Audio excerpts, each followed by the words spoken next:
Hello, my friends, and welcome back to another episode of the Get Out of Your Own Way podcast. I'm your host, Sam DeSalvo, and I have some big news for you guys. This is the season finale. So, season one has been an absolute blessing. I have gotten to chat with so many cool people throughout these past 20 weeks. I have got to talk to people that I look up to. I've got to talk to people that are new and in all different industries. I have absolutely loved doing this podcast, and I'm very excited to come back in 2 weeks for season two. I'm going to be taking the next 2 weeks to kind of reinvent where I want to head with this podcast and what I want to be focused on for season two. If there's an area that you would like to see me travel down or some topics that you would specifically like me to cover, reach out to me on Instagram at Sam DeSalvo and we can chat about what it is that you guys would like to see for season two. So thank you guys just so much for season one. Like I said, this has been just so amazing, and I'm thankful for each one of you that tunes in every week. For the season finale today, it's a guest episode, and I get to talk with Abby Bradetich, and she is the owner of IlluminEssence Creations. And she kind of does something similar to what we do at East Coast Creative Media. So she specializes in branding, copywriting, web design, and social media. So it was super fun to talk to somebody in my own industry and kind of chit chat of the hurdles in this industry. But along with that, if you have ever thought of starting your own business, but not really sure where to begin, there is so much practical advice in this podcast today of how you can start your own business and how you can kind of get out of your own way to do that. So I hope you guys enjoyed today's episode, and let's just jump right on into it. Hello, Abby. Thank you so much for coming on the Get Out of Your Own Way podcast. I'm so excited to talk to you today. I feel like we have so much in common, so I feel like this conversation is just going to flow so naturally. I'm very excited to get to chit chat with you today. But before we get started, just to give the audience a little bit background of who you are, can you just kind of tell us your story of how you got into doing what you do? I guess it all started when I was in high school and college. I worked on the yearbook in both schools. I was editor in chief at both places, which in college it's a job, which is really nice because you actually make some money while you're working too. And that's kind of where I learned graphic design, project management, that kind of stuff. And after college, towards the end of college, really, I started doing some freelance work, graphic design, like posters, event marketing, that sort of stuff, because I did get my degree in modern dance. So a lot of dance posters. My dad owns a nonprofit foundation for music. So did some stuff for him. And I just kind of started doing other projects because I knew dance wouldn't pay the bills, but I had a feeling graphic design might help. So after college, I did an internship at a magazine for designing and social media. So that's where I got that start in social media management and learned a lot.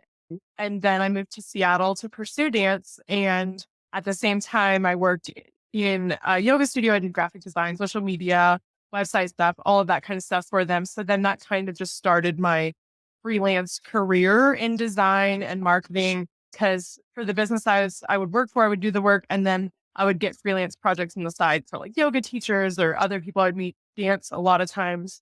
And I carried that all the way till is when I started my business. So we're coming up on the 2-year mark in December, which is awesome. And I finally took that leap that year after, because with COVID, obviously I was laid off. I stopped dancing, and it was a really, tough time for everybody. And for me, it was a time to kind of reassess and see what I was doing. And the only work I continued through that time was the freelance work I had picked up. So I had a couple clients in North Carolina where I was at the time. And that was the only work I was doing then. I didn't have anything else going on. And so for a little while, I did that. I needed to apply for real jobs because that's what the world tells you to do. And I was like, I'm not dancing. Now's a good time to do it. I always knew I wasn't meant for an office job. I'm just not a 9-to-5 person. There's just no way that's happening for me. But that I did that for a little while because I thought that's what I needed. And I still was doing freelance work on the side. And so eventually I was just let's just dive in, take the leap, and just go for it. And it's been amazing so far. Awesome. Congratulations on coming up on your 2 years. That's awesome. I'd love to hear that. If you don't mind me asking, how old are you? I am 30. I'm about to be 31 in October. Oh, happy early birthday. So you danced till like your mid-20s. I danced until 2020. So almost, I guess a little past mid 20s, maybe Nice. 28, whatever that was, something like that. Because so after college, I did that professionally. That's I awesome. In Seattle, I did freelance dance. And then when I was in North Carolina, because I was there for the past 5 years, I just moved to Denver in April. But when I was there, I was dancing with a company. That's really cool. I feel like COVID for everybody was kind of a time to like reassess. I think a lot of people took it as that. And I like how you said that you continue to do the work that was still profitable even during COVID. Because if it was profitable even during COVID, like that's going to be a career that's going to be sustainable in the long run. And did you see it like that? For sure. I just like always had this feeling that that was the work I needed to be doing on the side, like even for dance, because like I knew dance wasn't going to make me money, not really, you know? And so, like, even in college and high school, like I knew that those skills were important for me to have and for me to continue to develop because I knew it would serve me in the long haul. I always kind of thought I would work on a magazine, but like I'm glad I don't because their hours are crazy and those people work way too hard. But like that always I always kind of like led in that direction, like wanting to work. That's why I got an internship at a magazine because it just like felt like that was maybe where I wanted to be. And I'm glad I did because I got so much knowledge and skills from Yeah. that in addition to all the freelance work I'd already done. But for the most part, like I am self-taught or from experience, and that like it's been a journey, but it's been super fun for me. All the different avenues that you took, which I think this happens to a lot of people, they always end up like coming together in the long run. So it's like all the different avenues you took really played together to be where you are today. And even all the connections you've met over the time of moving across the country to different places, I'm sure that that still has helped you too. So it's never like a wrong direction. It's just like a Exactly, for sure. For sure. so it sounds like that you kind of always did freelance, and like you said, you always knew this is, like, where you should end up. But I just wanna ask, what were some of the things that held you back from really going all into your company? Like, basically, when even though you knew that this is where you should be? I guess it was definitely like the self-doubt and the like, I am I good enough to do this? Like, can I do it on my own? I think that was a big thing because for me, community is so important and I'm so like used to having people around me doing stuff with me. I have a twin sister, so I grew up with someone always there, and like we're still, we're best friends and like we spend a lot of time together when we can. And so I've always like kind of been used to being around people. And in the dance world, you're always with people, you're collaborating with people, you're working with people. And so that like jump from being in a community to being on my own was really hard for me. And that definitely is where like the limiting beliefs came in and the like self doubt and like, am I good enough? And that sort of stuff definitely like came up a lot of times. And I just I always knew deep down that that's like what I needed to do. And that was the right choice for me and that I wasn't meant for a typical job, but I was afraid to go for it.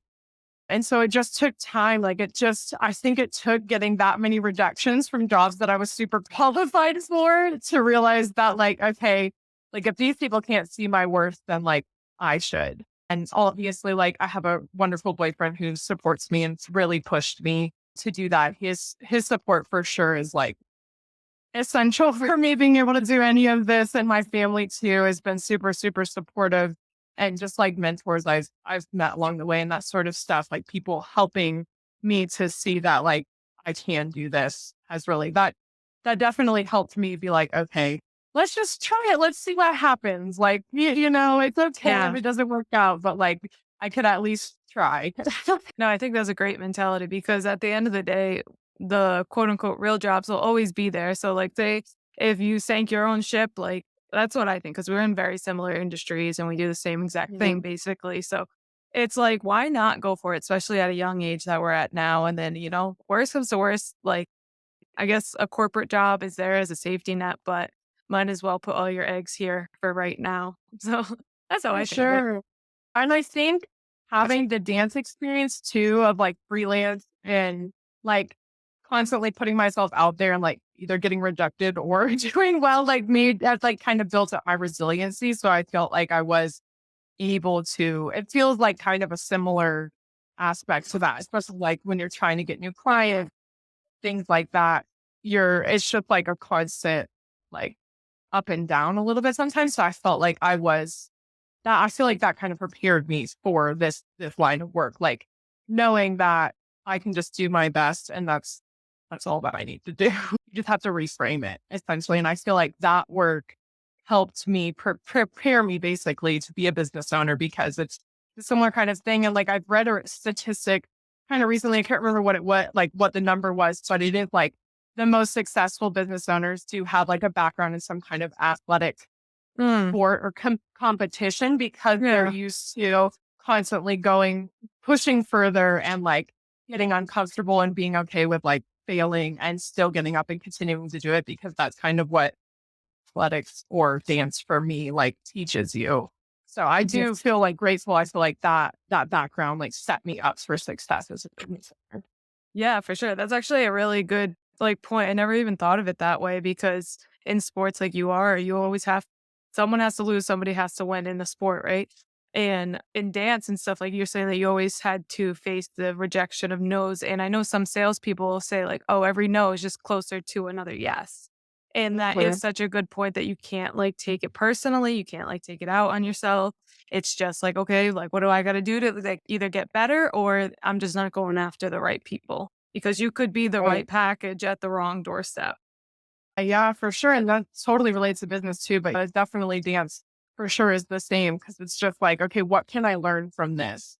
And Mm, not taking it personally, which is a skill you have to develop. That's what college was. That's what after college, like the first couple of yeah, years of professionally dancing, like it really is like learning to not take it personally and seeing it as more of like you said, either you're in the wrong space or you need like, what can you do to get better and regardless of the result, you're still showing up and being consistent. Like that's number one for me is consistency, no matter so what. true. That's so good. And I bet now looking back at all the jobs that you applied to and got rejected to, now it's almost a blessing. So it's like you never know when you face rejection, and actually the door closed might just be leading you to the right one that's supposed to be Oh, open. oh, for sure. Yeah. And I'm so glad those doors closed because I have so much more time and financial freedom and stuff doing this. And it's just, yeah, this is a blessing for sure.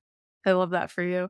And I know you said one of the things you were scared of was being like on your own and kind of not having that community base. So, do you find that like your support system right now is your community base, or how do you find the balance between what you were fearful of versus the life you're living now? Yeah, good question. I feel like definitely the support of like my close one, like my boyfriend and my twin sister and my mom was like essential at the beginning as I was navigating a whole new world. And definitely I had some of my first like freelance clients in Durham in North Carolina. They kind of turned into mentors for me too as I was transitioning from just doing freelance work for them into business work. So that like helped support me too. So having that kind of support system definitely helps aid me in getting to where I am because I could learn from people who have done it before or have people that are going to love me no matter what made a big difference. And then outside of that, like as I've definitely since I've moved, I've prioritized finding a new like business network, like going to networking events and finding people who are in similar spaces as me because I find that it's just so different than like normally whenever I've moved, dance has been like my community. That's been like my family wherever I go. That's how I meet people. And so when we moved this time, I was like, I'm not going to do that. I'm just going to look for business like connections because that's where I feel like I'm at in my life now. And like that's what I really felt like I was missing before because I definitely felt more lonely in Durham, even though I had a bunch of friends and like I'd been there a long time. Like whenever I was working on my business, I felt more lonely than I do here, even though I don't really go anywhere. I stay in my house a lot. And but like finding business connections here and going to networking events and like having people I can go to happy hour with and co-working and stuff like that has made a huge difference in like finding that community and building that community for myself. Yeah. I think people underestimate how lonely entrepreneurship can be, especially if you're kind of venturing into a new space or like a untraveled territory.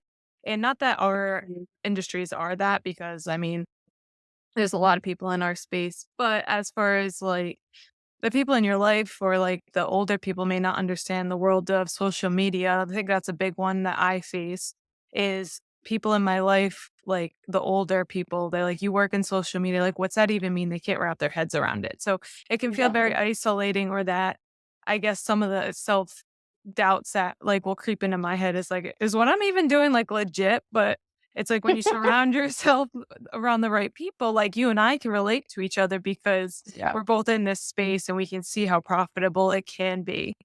So Mhm. I definitely Yeah. understand that. Sure. Yeah. Networking events are huge. Networking events are huge. Just like connecting with people like this on like a podcast or listening to other podcasts. I know I find a lot of like hope in that. Is just I think a lot of the entrepreneurship podcasts I listen to, they kind of have a similar story that it's very lonely and it can feel very isolating, but it's always worth it. So, and I resonate with you. Like I've never really had a corporate job. I did an internship, a corporate job, but I always had my business on the side. Like I just always had to have my own thing. And then I was like, I think I want to leave the corporate internship world and like go do my own business. I like sent an email to them just saying like, thank you for this opportunity, but I gotta go try this. Like maybe I'll come back one day if it's not, because they loved me and they were like, can you stay? And I was like, if I don't try this, I'll always wonder like what if. And it sounds like you kind For of sure. were in the same category. And I feel like that's kind of what pushed me to do it. Cause there's also kind of like, like what else, what do I have to lose? Like at this point, like I was still, like I was already unemployed. So it was just like, like I had freelance work, but other than that, it was kind of like, what do I have? Like I have nothing to lose. Like why not just go for it? But yeah, definitely the loneliness is for sure a thing. And like, especially coming from like, even if you're at a corporate job, like you have people around you and you're working with other people. And I feel like that is the part I miss the most is like getting to collaborate with people, especially coming from a dance background. That is like one of the main things you do. And so, yeah, finding ways to do that has definitely been a big priority for me this year, like doing more podcasts and Instagram lives and just getting to talk to people and go out to networking events and things like that, just to kind of get out there and talk to people who can relate for sure helps too. So in your business, is it just you right now? No, I have a junior social media manager that I hired this year, which was a journey. I tried hiring two other people that weren't the right fit first. So I started my hiring journey in February. And then the third person is amazing. She's awesome. She's crushing it so far. But she just started with me in the beginning of July. So it's only been 2 months with her, but she's absolutely crushing it. So I'm really excited. But that in itself is a learning For experience. sure. But yeah, so like the goal for my business is creating a collaborative agency so that I can work with other people. And so that is like the first step on that journey. Yeah. So when you say collaborative agency, for people that might not know like the social media marketing world, can you explain what that is? Yeah, for sure. So for me, it's like I want to have a person in each role because I do a bunch of different things. So I do brand design, I do copywriting for all of my websites, and I do website design and then also social media management. Usually I work with clients through all of them, or they stay on for social media management, or they come back, that sort of thing. And so I want to have a person in each role that we can work collaboratively on a client's project together so that there is that like creative energy working, but like I'll be leading it versus having to be in the weeds doing it. So that's kind of like an agency sounds so like corporate to me. Like I don't even really like the term agency, but like that is what I'm going for is like a team of people that can work together to bring my clients' dreams, yeah, to life. So Yeah. that's where we're headed. And this is the first step. My next step is hiring an admin person. That's definitely on the docket very soon because there's just some small stuff I don't want to be doing anymore. Yeah. Like a virtual assistant. Yeah, kind of just to be doing, yeah, like onboarding contracts, things like that, that you don't think they take up a lot of your time until you like do it all the time. And then you're like, this is actually taking up several hours of my week. I could probably give this to someone else. Yeah. I mean, that's so smart of you that you're like offboarding that stuff so you're not slowing down yourself and your own creative juices to do that. Yeah. Cause right now, cause I just feel still like time is what I have the least of. It's just always, it's a constant battle to get that time back. And so hiring the social media manager was the first step. And now that I have someone like super good in that role, I can work on actually like focusing more on the things that I want to focus on and getting rid of some of the tasks that I don't want to. So smart. I want to talk about your journey now a little bit of how you kind of went from freelance work to a full blown, like now you're hiring people. So for people that are just starting off doing like freelance work, even if it's not in the social media world, I want to give them a background of how you went from freelance side work and now scaling your company. Okay. Yeah. I mean, freelance work was more just like, it was just like fun on the side of whatever job I was doing. But it was always like in line with things I wanted to be working on, which was either graphic design or social media. And I just I never took it that seriously at first. Like I just was always kind of like, oh, these are fun little projects, like a little extra cash here and there. And then, yeah, definitely the longer I did it, the more I was like, okay, like I can actually make something of this and do this with people long term. And so that was initially how I got my first few like clients that I still have now that I consider like official clients. Whereas the other Mhm. people, I don't really consider them clients. They were just like, you know, Yeah. Projects. side. Yeah. And so that is definitely how I started working with them. And I feel like the main shift is that as a freelancer, you say yes a lot. And you're like, oh yeah, sure, I can help you with that, or I can do this. And I did that a lot. I said yes to all kinds of things. So I'm like, yeah, sure, if you need help, I'll do it. And then like once I started my business, definitely this year, I've realized how much more specific I want to get with my time and how essential that is for me to actually be able to scale my business. Because if I am doing all the different things, then I'm not specializing in something and I can do them all, but that doesn't mean I have to. And Yeah. so becoming a business owner helped me be more like, okay, I have choice in who I work with and what I get to do. And that is like really empowering, but also it's like hard to make that switch from Yeah. freelance to business owner because you are so used to saying yes. And you're just like, yeah, like money, please, like clients, like I want to work with you. And now it's definitely more like I get to be choosy, which is really nice, but it's still like I have to learn better still, how to say no or Yeah. how to not do the things that don't light me up anymore, which is awesome. Like I'm so excited that I'm at the point in my business where I really get to like be like, okay, I genuinely don't enjoy this as much. So let me find someone that can do it, or I'm just not going to do it anymore. And my client can find somebody else, and like I help them find people too if they need it. But yeah, it's freeing for sure to be able to be choosy about what you do. Yeah. I think that is a big roadblock of entrepreneurs. I mean, I even find myself falling into it's like you want to say yes to everybody and Yeah. everything because you want money. But sometimes when you do say yes, you're putting yourself in a position where you're not letting yourself grow because you're bogging yourself down with all the time that it takes to do those projects. And like you said, especially if For they sure. don't taking 10 steps back every single time. So actually Yeah. by saying no is a lot more powerful than you think it is. Yeah, for sure. And like specific, like no to the projects, but also no to like clients too. Like being choosy about who you work with, that has like gotten more and more for me because like I have worked with some people that I'm kind of like, yeah, I really wish I hadn't worked with you. Like that wasn't Yeah. fun, and like, and that part is empowering too, because you really like, it's one thing to like have an ideal client and try to speak to them and connect with them. And it's another to actually get to work with them consistently. So that's nice too. But again, it's hard. It's hard to say no, but getting to do it is definitely powerful.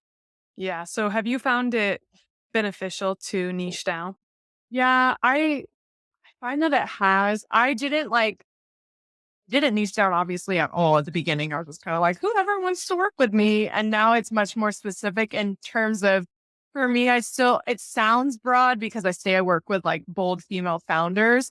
But for me, it also goes into like the values that they have. That's like my main thing is like inclusivity and diversity are like number one for me. Those are really big values and for myself and for my business. And so finding people that connect with that and like want to build community, those types of people that want to give back also to the world. And like those are the type of people that I enjoy working with the most, that have like a mission I can align with. Oh, that's really neat. So do you work with a lot of service providers or people that sell products? Pretty much all service providers. I think that's something that I could get better at is kind of like niching down and really figuring out like I like your like mission statement, how they align with you. And I think if you do niche down, you can also streamline your work better too, because like for social media managers, for the people that aren't social media managers, you have to like look up all this stuff. So you're doing the market research and learning what's happening in their industry. So it ends up being like research projects, especially if you're working with a bunch of different industries. So from Mhm. insurance to real estate to bookkeeping to whatever, you have to go into all those industries and figure out what's happening to be able to make content for them. So like I said, your brain just has so much stuff in it of what's happening in all these industries. Whereas if you specialized in one, you could just focus on learning everything about one instead of a little about a lot of industries. Right, right. Yeah, I totally agree. I'm like, yeah, niching down is something I work with a lot of my clients on, definitely at the beginning, especially like for my larger brand and website projects, because usually when people are starting that process, they haven't quite thought about who their ideal Mm. client is, or they're just like, oh, service providers. And like, that's great. But that is something I work through with my clients. And that's why I like to have it where you can kind of do it both ways. You can have it where you're like specific to a certain industry. For me, I know that that would get boring, so that's partially why I don't wanna do it that way, because I'm like, if I am like, "Oh, I'm only working with realtors," like, I would get tired of that, you know? So I Yeah. like having the variety, but I that's why I also, like, encourage people to think about, like, what are the values? What type of person do you wanna work with? Because that's a way to niche down too. It doesn't have to be industry to Mm. specific, and you can also even be specific about, like, what platform you work on. So, like, for website design, like, my niching down is that I do it only on Show It, and that's, like, a specific platform, and so that kind of helps also. You can do it in a variety of ways. So it doesn't have to be so cut and dry that people think about when they think niching down. They think of like, oh, you have to choose like a specific type of tree. And that's not necessarily true. Like you can do it in a variety of ways that align with you and how you work. Yeah, that's a really good point. Was there ever a time in your business that when you were scaling to six figures, did you ever have a point that you were just like stuck and you could not like figure out how to move past it for a little bit? A little bit. I feel like definitely at the beginning of this year, I was having trouble kind of figuring out what to prioritize. Like that's one of Mhm. the things as a business owner is like, there's a million things you could be doing at any given moment. And it's like, what do you prioritize to actually like move your business forward? And last summer, I had invested in like a group program for business like development. And that really helped me kind of just like get started. But I felt like because I had so much freelance work and I'd been doing it for so long, like I was one of the more experienced people in the room. So I was helping other people more than I was getting help. And so this year I was like, especially after the first few months where I was not like I was doing fine, but it was more just kind of like, yeah, I was like, I want to get to this certain point. Like, how am I going to get there? And so I did invest in a one on one business coach, and that made a massive difference for me because she's helped me prioritize. Like, that was the number one thing I was like, I need to figure, like, what do I need to be doing? Like, what's the right move? Because there's just so many things, and I feel like my time is so limited that I can spend on my business because I'm doing so much client work. And so it was just kind of like, what I don't know what to do. Like it's just too much. And Yeah. so hiring her made a really huge difference for me in terms of getting clearer on the path forward and knowing how to even set myself up for that for the future. And investing in my business has definitely been the number one thing that's made a big difference for me. Yeah, that's really good. I feel like you always hear that, oh, invest in a coach, but sometimes you can't tell when it's like a scam or if they're just trying to sell you on getting a coach or if it's like, no, you should actually get a coach. And you're here to say, actually get a coach. I am. And I will say, like, obviously don't take it lightly. Like, I followed her for over a year before I invested in her. Like, I knew that she knew what she was talking about. She knew what she was doing. She had the results. She also, like, you could see the growth in her own business. And that is important to me. And, like, I just like connected with her energy too. Like, I Yeah. knew pretty much right away that I wanted to work with her. I just didn't know how.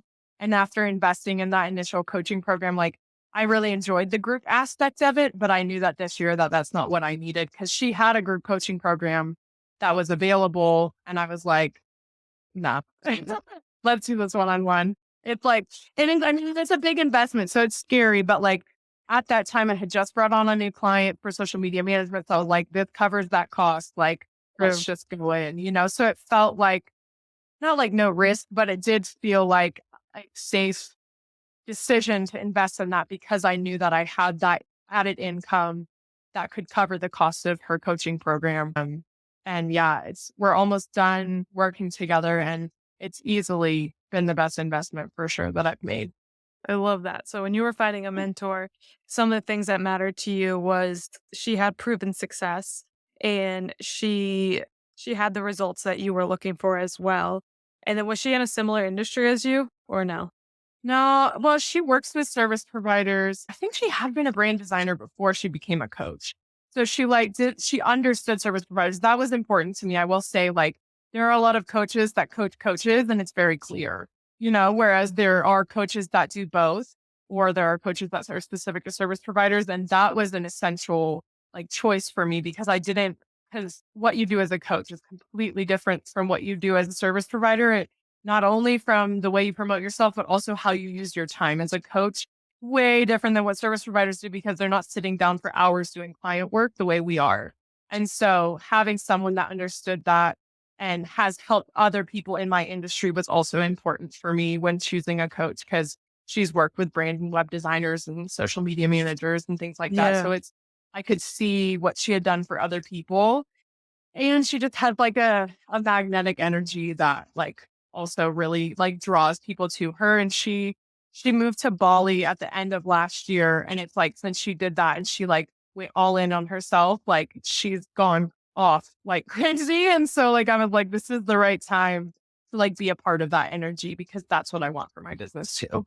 Yeah, I'll definitely have to get her name from you. Yeah, it's Sarah Buckland coaching. Okay.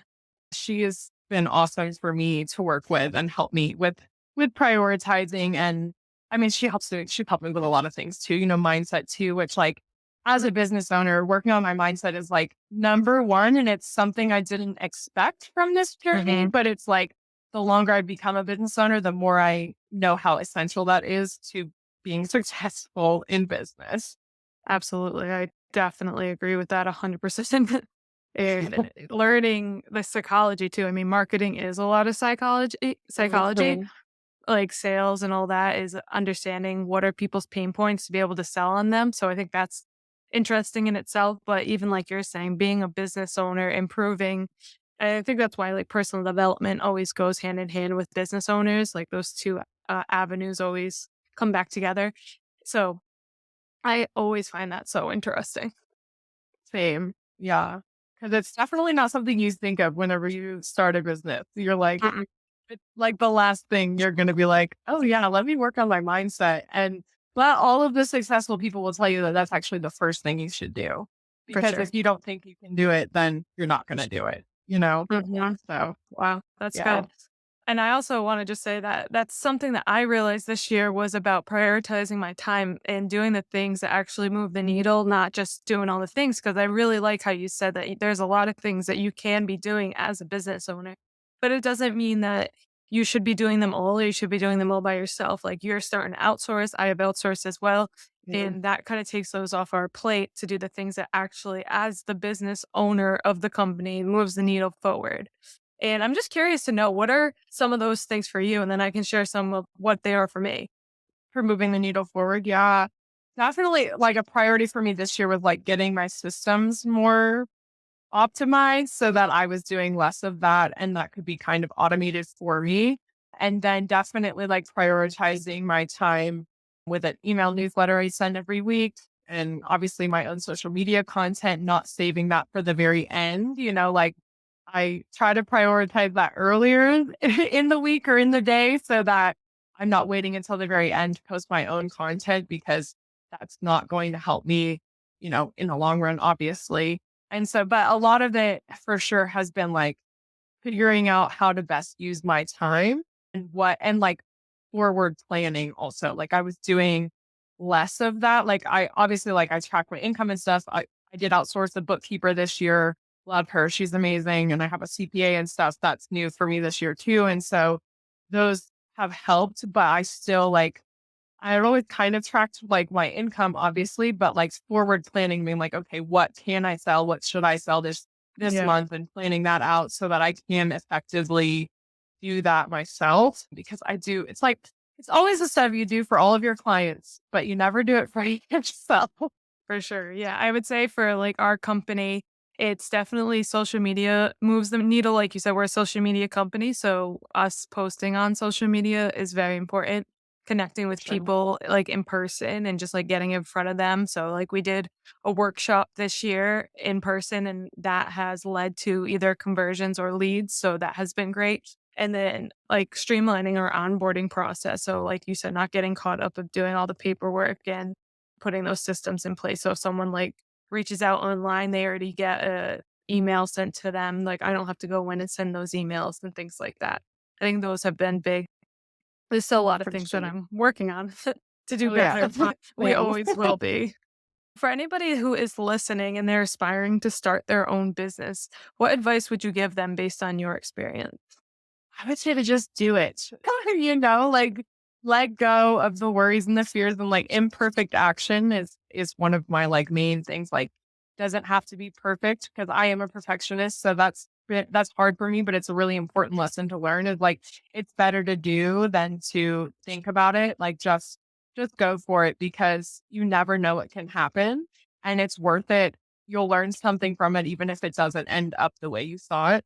But it's definitely like just committing all in and being consistent. That's like the number one thing for me is consistency. Consistency in showing up, consistency in my mindset, consistency in like my health and wellness routine, like staying consistent with the Mm, things that take care of myself before I then give to clients because that's also really important. It's like you can't constantly give from an empty cup. So you have to make sure that you're taking care of yourself and working on your mindset in order to then actually be consistent showing up as your best self. yeah. Yeah. I would say those things are definitely important. Like you said, filling up your cup first is huge. And then as far as like the mindset shifts. So if someone was like starting a business, but they're kind of coming from the corporate world, I know you said like community was a big one for you switching over. Is there any others that kind of come to your mind that you would want to give advice to somebody that is kind of making the jump from a different career path into the career path that they're looking on doing on their own? See, I mean, if you're switching from like a regular job to freelance, it can be scary. I like I find that like planning out your like seeing your income in advance helps. So like if you have clients on payment plans, that's partially why I do payment plans because I want my website projects and branding packages and stuff to be accessible to people, but also because then you can plan out far in advance to see what's coming in, even if you don't have monthly retainer clients, which I do also have. So that kind of helps. But yeah, I feel like like seeing that in advance can at least help chill out the worries a little bit because you at least know what's coming in. And then, yeah, definitely, obviously, working on your mindset is number one. But just taking action and just going for it and trusting yourself is really important. That's like a big thing for me too. I've learned to reframe imposter syndrome or self-doubt as a good thing because it means that I'm outside my comfort zone, which is Yeah. the only place to grow. And it's the only way to scale my business is to be uncomfortable. And so be getting used to being uncomfortable and then yeah, reframing those negative like thoughts or doubts as like, okay, actually this means I'm doing the right thing. That is a big shift to make because your life is only in your control and the more you can do to make it what you want it, the better. So I always just say just go for it. Yeah, that's so true. And I heard this thing yesterday. It's like if you don't feel like you are like something could go wrong at any minute, like you're not doing business right. And I don't know if that's the best advice for someone that's going into business or like their first steps, because that can sound so daunting, but it's like you are going to face a lot of imposter syndrome and a lot of unsettling feelings that you're like, am I doing this right? But Yeah. it's like you said, tapping into those, like if you're not feeling that way, that means you're in your comfort zone too much. And anything that's new is going to be uncomfortable. So trying to channel that energy into a positive way. But I can see how that I mean, I feel that way all the time. Like I get those anxious feelings. I'm like, something could crash at any moment and it's all could go down. But it's like, yeah, it's nothing. It's not. No, it's not gonna happen. Exactly. And it's like, I just feel like if other people can do it, I know I can do it. So I just trust myself. And yeah, it's just reframing that uncomfortable feeling because honestly, being a business owner is basically just being uncomfortable all the time when you're doing business stuff. Like when I'm doing client work, I feel great. And I think that's why I spend a lot more time in doing client work, even though I know I need to spend more time on my business stuff. Like I still like, I'm always like kind of moving back over to the client work because I'm like, that's where I'm comfortable.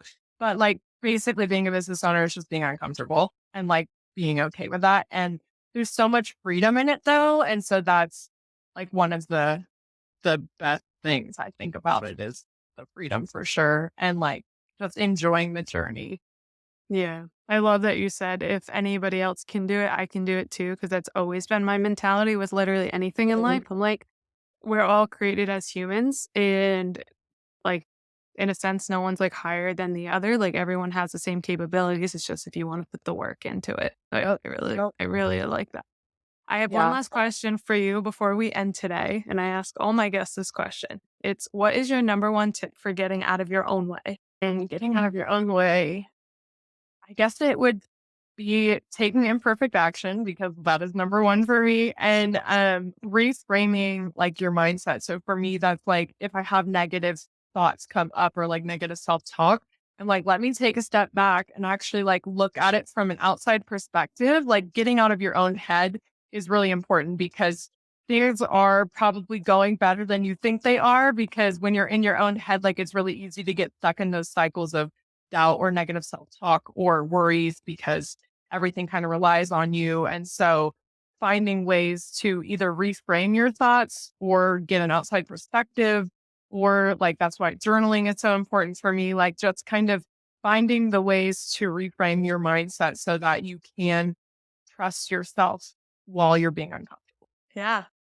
You kind of just explained the Get Out of Your Own Way podcast in a nutshell. Just getting out of your own head and do the things that you know that you should be doing. Yeah. Yeah. So where can everybody find you and connect with you?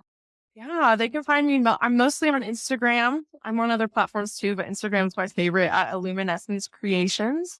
And that's, yeah, you can find all kinds of good stuff on there. Well, thank you so much for this conversation to Abby. I think it's going to bless a lot of people and a lot of people that are thinking about going into business will find this super helpful of just the different roadblocks that you've faced and different ways that you have overcome your challenges. And also, you had a unique journey from the beginning and how you used that and channeled it into what you're doing today. So, again, I thank you for coming on the podcast and I wish you so much success in this upcoming year. And I hope you are able to reach all the goals you have for this year. Yeah, thank you for having me. This is really fun. I really appreciate it. Thank you, everybody, for listening today. I hope you enjoyed today's podcast. You guys can always connect with me on social media at Sam DeSalvo, SamDesalvo. This is actually our season finale. So this is episode 20, and we're going to take 2 weeks off, and then I'll be back for season 2. So thank you guys for listening for season 1, and I hope you enjoyed today's season finale. I forgot to even intro that to Abby today. Awesome. But I will see you guys new and improved for season 2. I will talk to everybody next time.